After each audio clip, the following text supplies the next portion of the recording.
Madame la présidente, monsieur le ministre, monsieur le président de la commission des lois, madame la rapporteure, mes chers collègues. Dans notre pays, le crime organisé est particulièrement rémunérateur. Avec 5 millions de consommateurs réguliers de cannabis et 600 000 de cocaïne, les stupéfiants rapportent environ 3 milliards d'euros chaque année aux trafiquants. Dans ces conditions, la ponction financière, ça a été répété par tous les collègues qui ont parlé à cette tribune, la ponction financière est la meilleure des sanctions. Pas un centime ne doit rester à ceux qui volent, à ceux qui extorquent et à ceux qui dealent. Nous devons garantir qu'il n'existe pas dans notre pays d'infractions lucratives.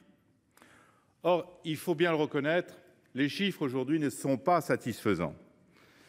Malgré la création de l'Agrasc en 2010 et l'apport de la loi de 2021 permettant la mise à disposition des biens immobiliers saisis ou confisqués au secteur associatif ou à des organismes concourant à la politique du logement, à la suite du fameux rapport de Laurent Saint-Martin et de Jean-Luc Warsmann, seuls 30% des biens concernés sont en fait finalement confisqués.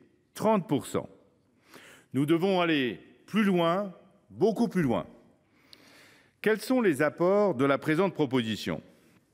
Le texte que nous examinons vise d'abord à mieux identifier ces avoirs pour mieux les saisir. On commence par la connaissance. Les gendarmes et policiers pourront réaliser des enquêtes patrimoniales destinées à priver les malfaiteurs de tout profit. La présente proposition cherche aussi à améliorer l'emploi de ces avoirs criminels. Elle permet à de nouveaux organismes d'en bénéficier, et notamment en matière de biodiversité, grâce à un amendement de nos collègues Nathalie Delattre et Paul Toussaint Parigi. À ce titre, nous sommes particulièrement favorables, nous les indépendants, à la possibilité offerte aux collectivités territoriales de bénéficier de la mise à disposition gratuite des immeubles saisis ou confisqués. Une autre disposition du texte simplifie les procédures d'expulsion des immeubles qui font l'objet d'une décision de confiscation. La confiscation, et je crois que c'est très important, vaudra désormais titre d'expulsion de la personne contre laquelle elle est rendue et contre tous les occupants de son chef. Cette solution permettra d'accélérer les procédures et de la mise à disposition des immeubles confisqués au profit de victimes ou de l'intérêt général. Le texte corrige également certaines anomalies. Le droit actuel ne permet la restitution des biens mal acquis que lorsqu'ils font préalablement l'objet d'une cession. Cela empêchait précisément la restitution des sommes d'argent saisies. De même, les biens saisis ne donnent pas tous lieu à confiscation. Certains d'entre eux étant restitués, d'autres restant dans les limbes, saisis mais non confisqués ni restitués. Il était important de donner une destination à cette catégorie de biens. La proposition de loi dispose qu'ils pourront désormais être employés pour indemniser les victimes. Enfin, en commission des lois, Muriel Jourda, notre rapporteure, a enrichi le texte, et il faut lui rendre hommage, et a amélioré un grand nombre de ses dispositions.